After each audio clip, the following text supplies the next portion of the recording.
C'est au petit matin que l'équipe du capitaine Sagna a démarré le décompte. À travers les artères et les rizières de la commune de Ziguinchor, beaucoup d'espèces ont été aperçues. On a rencontré les ibis tantales, juste au niveau également de la rizière.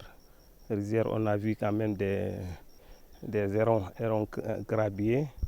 Également, on a rencontré également des grands cormorans, des milans noirs également, on les a rencontrés, des pélicans gris qu'on a rencontrés également dans la zone, et tant d'autres espèces également, surtout qu'on a rencontrées. Il y en a beaucoup de cormorans ici sur le site, mais également les ibis tantales. Mais malheureusement, aujourd'hui, on a vu que il n'y en a pas beaucoup. Mais comme il l'a dit également, il y a d'autres espèces qu'on a constatées aujourd'hui qu'il y a un peu... le nombre a un peu évolué. L'objectif est de les dénombrer afin de voir l'évolution des effectifs des différentes populations. Une opération qui a permis d'identifier une espèce rare dans la zone, le héron crabier. Durant tout le parcours qu'on a fait, c'est juste ici, le site-là, qu'on a rencontré des hérons crabiers. Voilà. Bon, c'est des espèces qui sont très rares à observer, surtout dans la zone. Mais quand même, ils ont un habitat spécial. C'est surtout du côté vers les rizières. On les a rencontrés, mais en nombre très restreint. Avec ses zones humides et sa flore très diversifiée, la Casamance reste une terre d'accueil pour les oiseaux. Quand on parle de la Casamance, c'est une zone importante pour la biodiversité. Et j'ai constaté que la biodiversité aviaire est très diverse ici et variée au niveau de la Casamance, surtout sur les zones que nous avons pu observer. Ce que j'ai vu sur le terrain, ça me rassure. Ce que j'ai vu sur le terrain. Mais en termes scientifiques, pour le moment, on ne peut pas dire. En fonction des données, on pourra faire des analyses. C'est par rapport à la sortie de ces résultats que nous pouvons dire que s'il y a des menaces ou bien si c'est bon.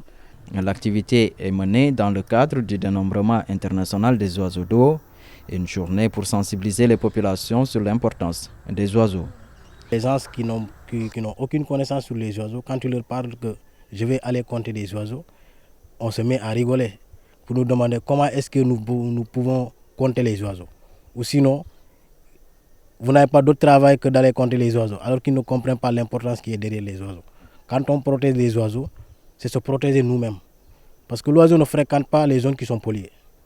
Déjà, c'est des espèces indicateurs sur l'état de santé de la nature.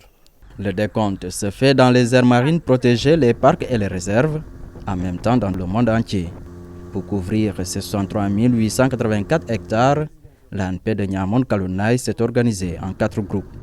Il y a au moins 3 groupes qui sont au niveau de la partie fluviale. Et maintenant, il y a le groupe terrestre que nous sommes. On parcourt carrément depuis, on part à partir de Djibélor jusqu'à Koubalan. Tout ce qui est comme site d'abreuvoir d'alimentation d'oiseaux, on essaie de parcourir ces sites-là. L'année passée, à la même date, l'ANP de Niamone Kalounaï avait dénombré 78 espèces pour 124 447 individus. Pour le dénombrement de 2024, 9 023 individus de 68 espèces ont été enregistrés. Aujourd'hui, la Casamance compte 6 aires marines protégées en plus du parc de la Basse Casamance et de la réserve ornithologique de Kalissaï.